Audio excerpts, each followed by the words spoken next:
Welcome to the Genius Alchemist podcast. I'm your host, Sarah McBride, and in today's episode, I'm going to be covering a topic that I've been asked to elaborate on by a few clients, friends, and people that listen to my podcast around wealth with Graham Waterfield. So I've decided to elaborate on this topic a little bit more. So when we look at the connection between abundance and aligning with your divine will, should we say, or soul's purpose, whatever which way you want to look at it for yourself.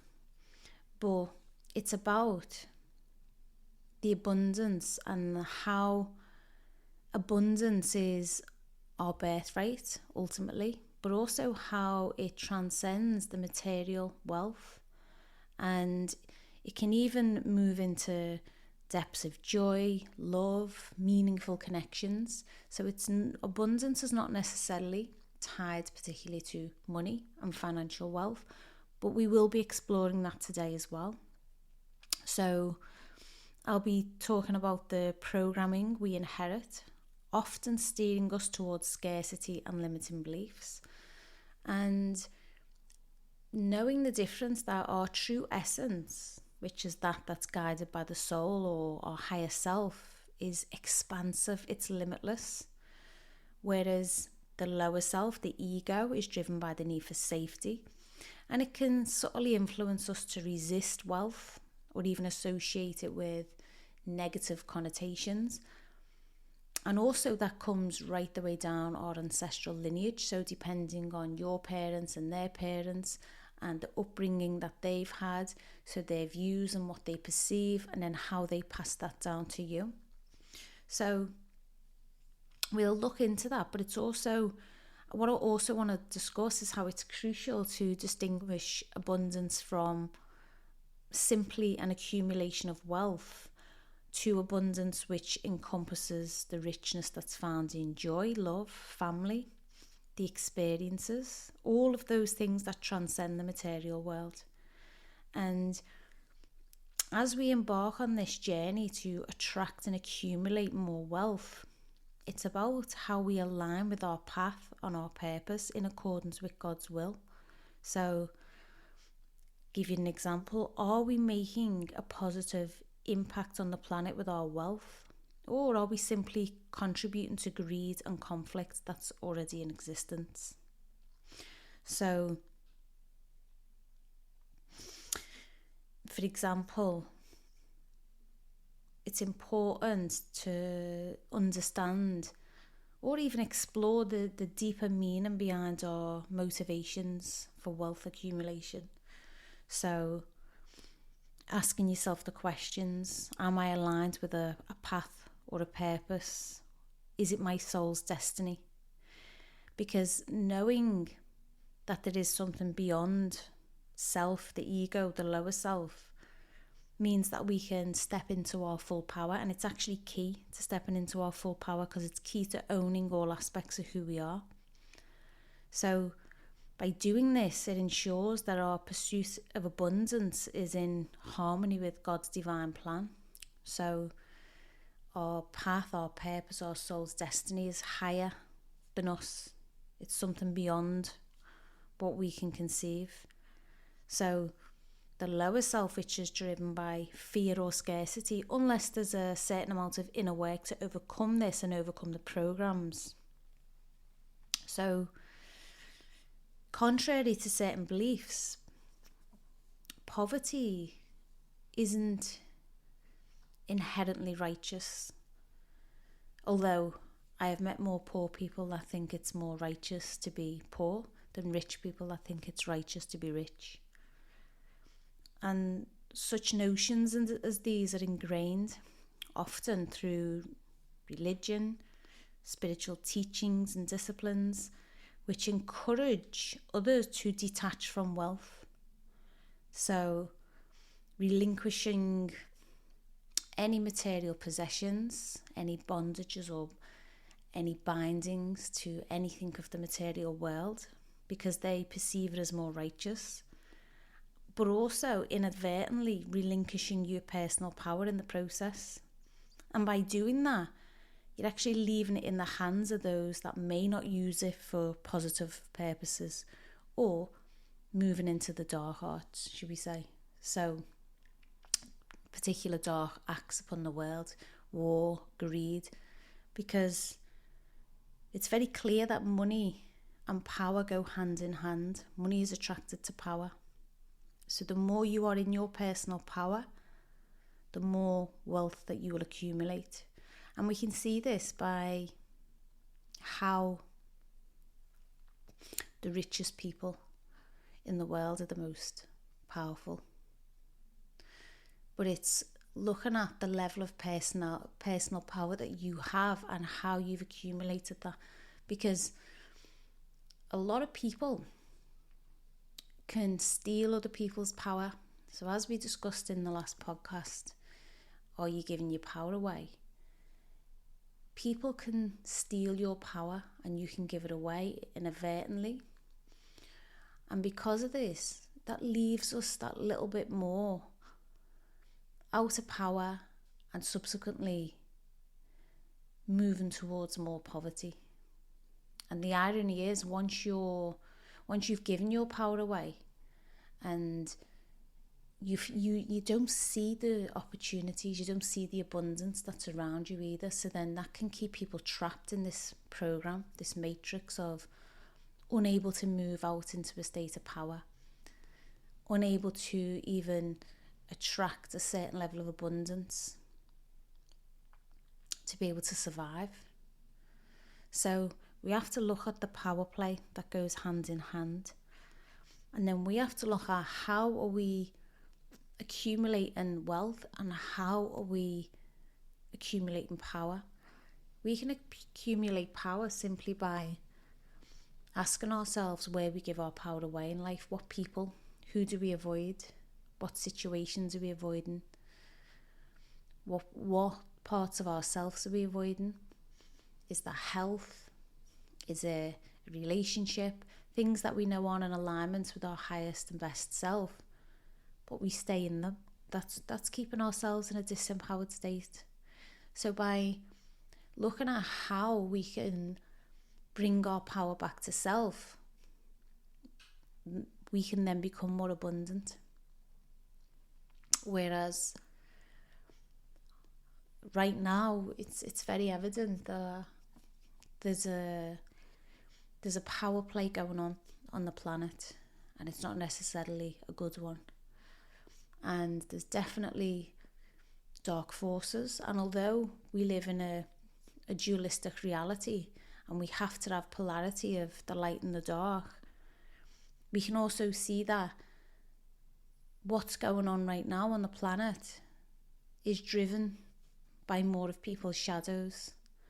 And those that are making decisions which are having impact on other people's lives and taking other people's lives and stealing resources from other people, those people may not necessarily and will not have got their power from being in an empowered state. They will have accumulated and stole other people's power, so they disempower others for them to feel more powerful. And then from that, they will accumulate more wealth, and then they use wealth more negatively. So this podcast is almost a call to action for those that think it's righteous to give up everything that you own, to live in poverty, to keep yourself trapped in that scarcity matrix. Because you might be doing the inner work and thinking that this is going to save the planet, but actually it needs people to be accumulating wealth that can make a positive impact on the planet. And that's why personally I only choose to work with people with integrity, and I need to understand their motives behind their desire for wealth, and only from that space then I can help them accumulate wealth on that level and shift out of that mindset. Because in the wrong hands, power can be devastating and create destruction on the planet. So it's important to, one, be in alignment with God's will, because it could be that your soul's purpose is to experience abundance, not by financial wealth, but by connection, creating joy, love, and what you do for others. And this is why I have a bit of a problem with people that say wealth is everyone's birthright, but monetary wealth, because it's subjective anyway. What's monetary wealth to one person may not be monetary wealth to the next person, because there might be people in third world countries that perceive someone in a working class Western country as wealthy, and that person in the working class wealthy Western country believes that they are in poverty in comparison. So it's all relative to your situation and contextual. So we have to look at more around abundance and how we create that in our lives, and then from that space, how much power, personal power, can we take back? And then from that space of taking back our personal power, it's about, from that space, what's our soul's purpose? What are we here to do? How many people are we here to directly impact and influence on the planet? And how do we do that? And knowing that we can do that to the masses and it's not wrong, and we can accumulate great financial wealth and it not be wrong, and that by keeping ourselves in a loop of poverty, and also because if we think about all the spiritual disciplines that suggest we should give up riches and we should give up material wealth, and there's been even documentaries about how we should live minimalistic and what it should look like and the attachments to it, and it's really pushed in spiritual teachings. If we look at that and then think about ourselves in terms of how much wealth we personally feel that we want to acquire in this life, we have to look at those subconscious programs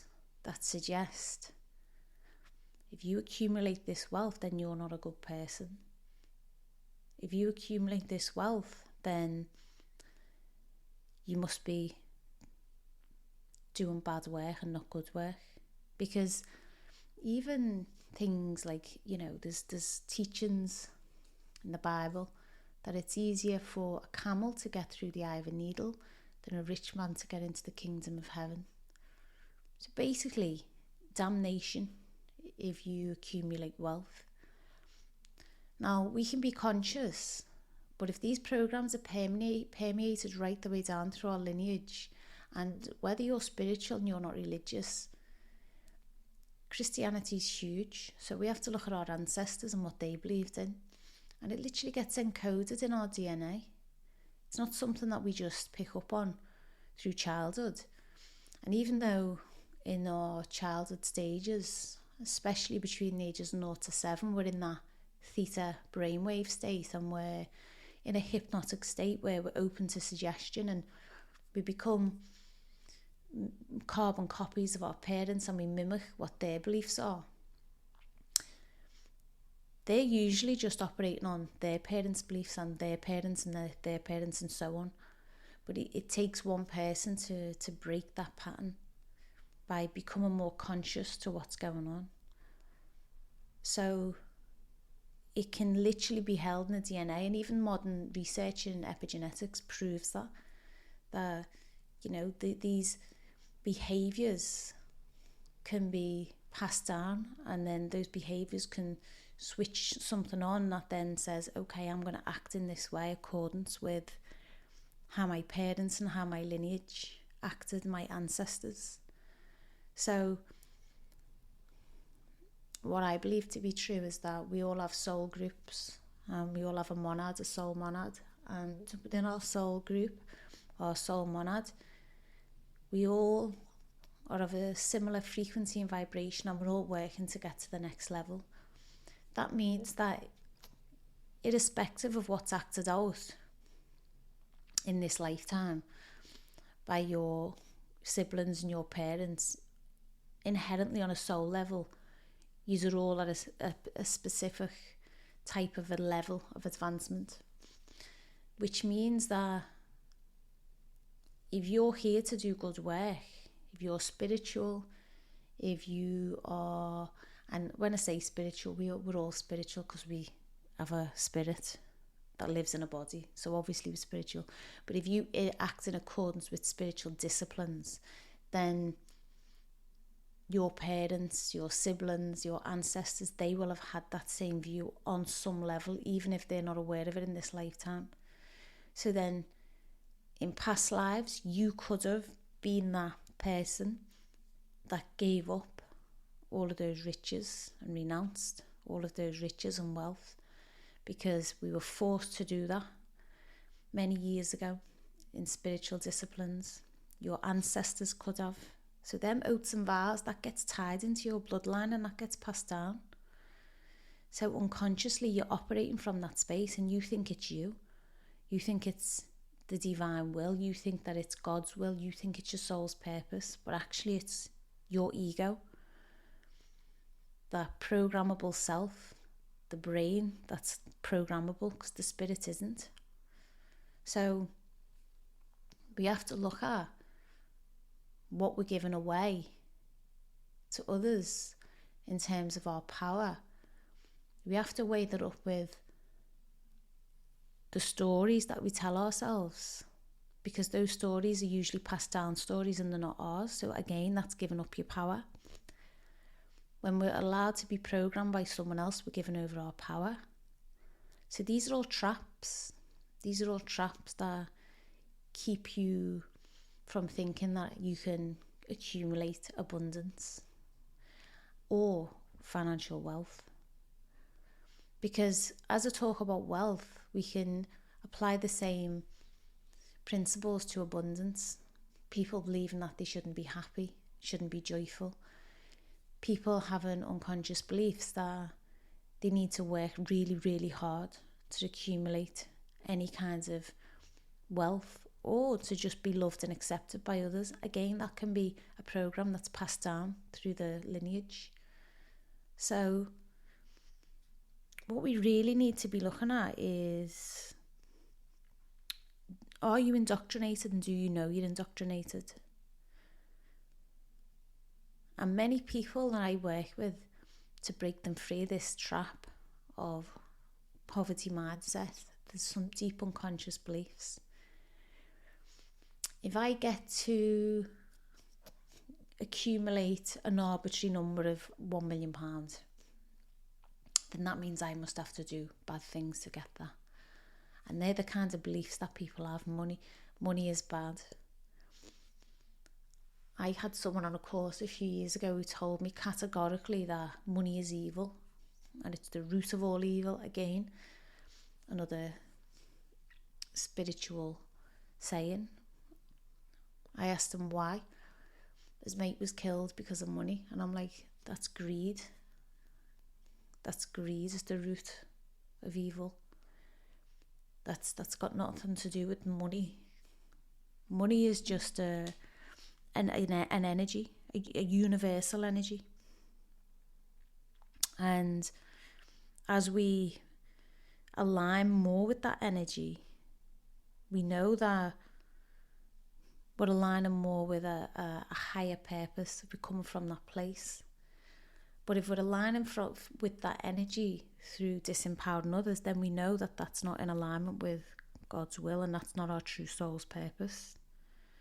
So we have to look at the difference through our higher self and our lower nature and what that looks like. And even if we sabotage ourselves, that's an issue what people do, sabotage themselves a lot. Because on some level you don't feel worthy. You don't feel worthy of having that money, because they associate money with something that's more worthy beyond themselves. But that's it. The money, power, influence right now is in the hands of people that it shouldn't be. So one of my personal missions is to make sure that wealth gets in the hands of those people that have got integrity and those people that are doing positive things in the world and on a positive mission, because to me that's aligned with God's will. So, thank you for listening. Thank you for tuning in to the Genius Alchemist podcast. If this episode has ignited your curiosity or inspired you in some way, then I encourage you to subscribe and share with friends. For those that want to stay in the loop and be the first to know about future episodes, special offers and free resources, make sure to check out the link in the show notes. By joining my mailing list or reaching out through that link, you'll have exclusive access to all the latest updates and ways that you can connect with me. I look forward to sharing more inspiring stories with you all in future episodes.